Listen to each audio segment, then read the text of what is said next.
గ్రామీణాభివృద్ధికి 17,816 కోట్లు, పట్టణాభివృద్ధికి 9,546 కోట్లు, వ్యవసాయ రంగం అనుబంధ రంగాలకు 14,236 కోట్లు, సాగునీరుకి 12,038 కోట్లు, గృహ నిర్మాణాలకు 7,062 కోట్లు, సంక్షేమానికి 44,668 కోట్లు, బీసీ సంక్షేమానికి 29,001 కోట్లు, ఎస్సీ సంక్షేమానికి 9,291 కోట్లు, ఎస్టీ సంక్షేమానికి 4,133 కోట్లు, మైనార్టీల సంక్షేమానికి 2,242 కోట్లు కేటాయించారన్నట్టు వార్తని హైలైట్ చేశారు.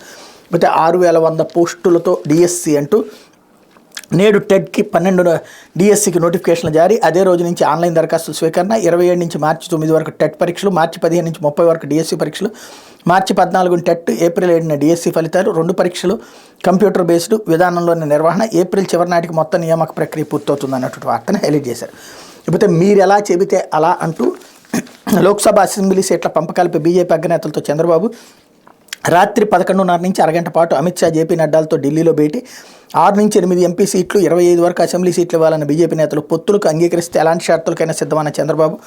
పవన్తో మాట్లాడి చెబుతామన్న అమిత్ షా, నడ్డా. అంతకుముందు ఢిల్లీలోని ఓ హోటల్లో బాబు రహస్య భేటీ. గంటన్నర పాటు ఎవరితో భేటీ అయ్యారో ఎంపీలకు తెలియని వైనమంటూ రెండవ కోణంలో రాసుకొచ్చింది. ఇందులో